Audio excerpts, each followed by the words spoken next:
What happens when you get one of the world's most respected RPG video game developers take on the shooter genre and then wrap it in a universe as epic as Star Wars? I just finished playing every single Mass Effect game from start to finish, back to back for the first time. I wanted to give this beloved franchise the time it deserves and find out if Mass Effect truly lives up to the masterpiece status that it holds. Mass Effect has 4 games, 1, 2, 3, and Mass Effect Andromeda. It's worth noting that I played the Legendary Edition for the updated graphics and just personal preference. When you first jump in the game after picking a class, immediately Mass Effect throws you into exactly where you want to be in a sci-fi story. In a spaceship, talking to a lizard-like alien. While other games tend to dawdle with massive 2-hour lead-ins before you see anything remotely interesting, Mass Effect throws you in the deep end of what makes sci-fi compelling, the science fiction part. Seeing a Turian for the first time leaves you questioning, is he good or is he bad? Shortly after, you're introduced to Mass Effect's unique but somewhat familiar third-person squad-based combat. I knew nothing about the game coming into it, and my first thoughts were, who are these 2 people with me? So you have 2 other squad members that join you in combat at all times, with their own health, guns, and talent trees. It also gives the player control over strategically positioning them for an advantage, or alternatively, just let them do whatever they want. Bashfully running in will almost certainly lead you into dying over and over again. You quickly learn how to manage your health, which is divided into health and overshield, by taking advantage of whatever cover you can get behind, strategically moving closer and taking any ground that you can get. The game heavily focuses on finding and upgrading new guns, taking advantage of alien technology. This is also backed up by a modification system that completely changes how your gun functions. You'll also build up your character through a very simple but very effective trait system, leaning into the several different ways that you can play the game. Overall, the gameplay is familiar enough to jump in, just click heads, bro. But what changes Mass Effect's gameplay from good to great are the large amounts of customization options with your character traits, guns, modifications, squad members, creating a complex approach to each mission. Although I can talk about the combat in more depth, I found that Mass Effect is an RPG at heart. It has some of the best fully fleshed out characters you will see in a video game. I hate watching sci-fi or horror movies where you barely get to see the alien or the monster. Mass Effect doubles down in the opposite direction. It gives you everything up front. The game shows off over 40 different alien races, making moments in the game feel like a scene from Men in Black. A lot of the storytelling revolves around finding and recruiting your squad members to join you with their own quests, specialization, stealth, melee, or just brute firepower. Each character feels great to talk to, with dialogue that's incredibly well written. You've heard me say Kila Salai?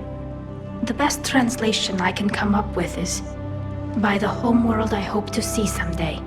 Looks like you're seeing it today. The living room window will be right here. This is achieved by having each alien speak with either a different accent. You can understand me? Yes. Now that I have read your physiology, your nervous system. Or a vocoder under it. It's pointless to challenge me, Asari. I know your every secret, while you fumble in the dark. Avoiding being stuck in a world of 30 bland NPCs named Greg that you end up just fucking with just because you're bored. Stop! You violated the law. The character design includes pathways that BioWare are really known for, giving the player a chance to form an intimate relationship with female allies, and being able to choose both male or female. The game was briefly banned in certain countries around the world and attracted the attention of conservative media. Mass Effect is what it's called. It's made for Microsoft's Xbox system, and it features in some parts of this, you'll see full digital nudity.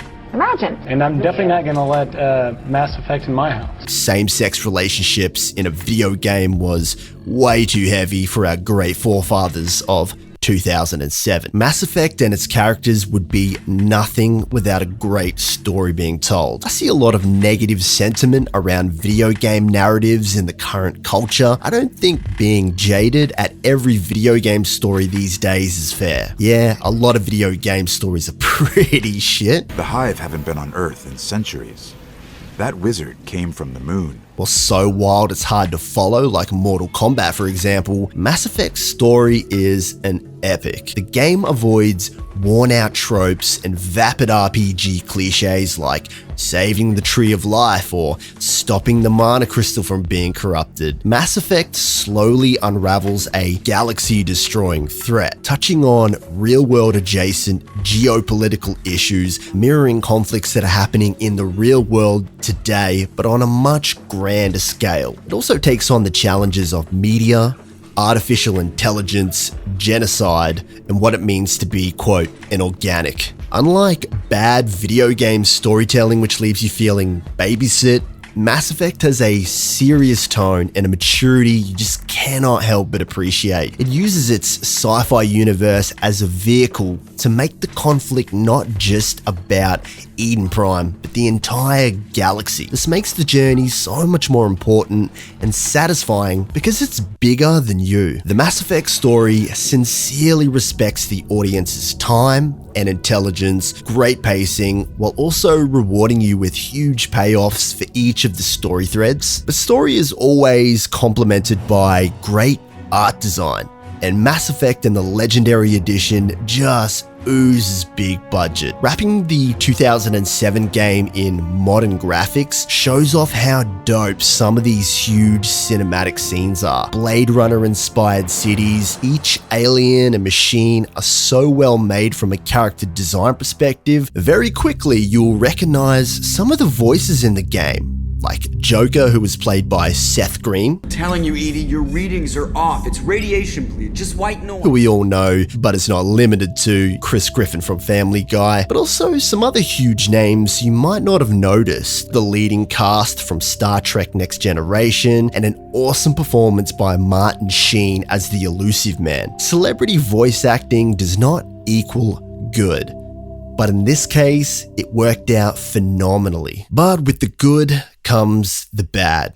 Although a brief part of the game, the loading screens are nothing short of a nightmare. I assume this is due to the game being originally developed for earlier consoles. Traveling in the overworld galaxy map feels pointless, like learning karate when you're over 30. The game would benefit more from a simpler point and click when choosing the planets you want to travel to, but I can see that they added this into the game to create a sense of scale and enormity. The Mako feels entirely out of place and an unnecessary part of the game.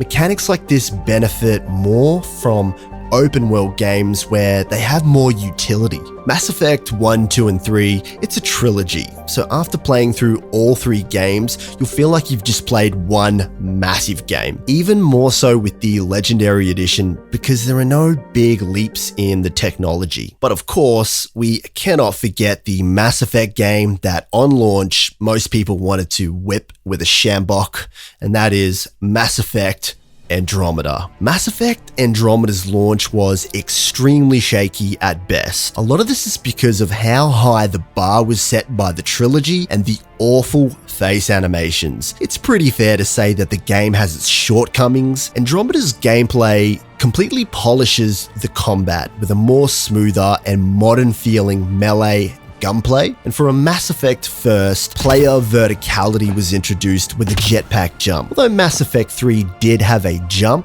it was an automatic movement rather than an action, along with heavy use of lifts and ramps when reaching higher locations. You'll also find the enemy difficulty has scaled up compared to the previous games, with enemies fighting a lot closer, charging in, and just an overall AI improvement. But it's also worth noting that difficulty can be scaled in every game just through the settings. But out of all the gameplay changes, Andromeda has a larger focus on maps that are more open world and significantly less linear, more in line with other games from 2017. Andromeda manages to take you on a fantastic journey throughout its story, but it tells the story from a different perspective.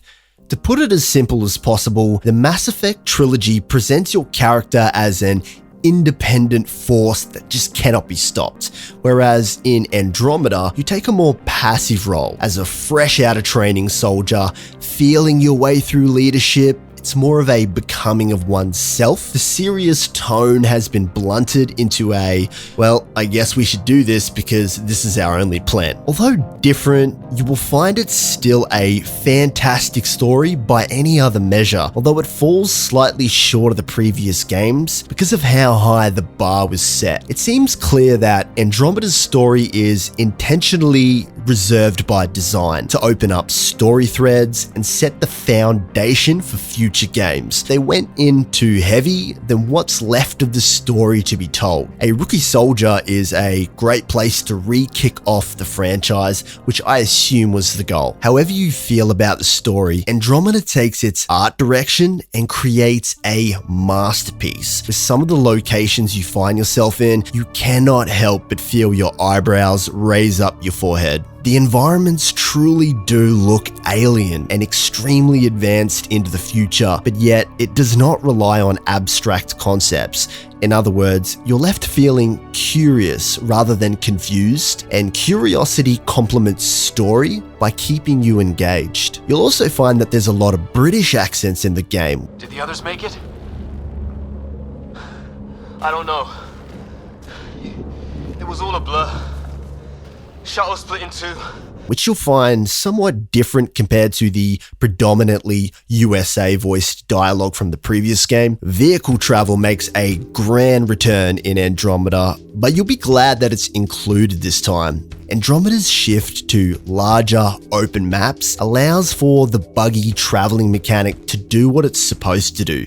Traverse large distances that would be a nightmare to walk through without it. With everything Andromeda gets right, you cannot help but feel like something's missing. With the amount of content, roughly 84 hours, not including the DLCs and replayability with different classes, it's hard to not appreciate what BioWare have done with all of the Mass Effect games. I came in looking for some fun, and I got exactly that, but I also left with a really cool experience.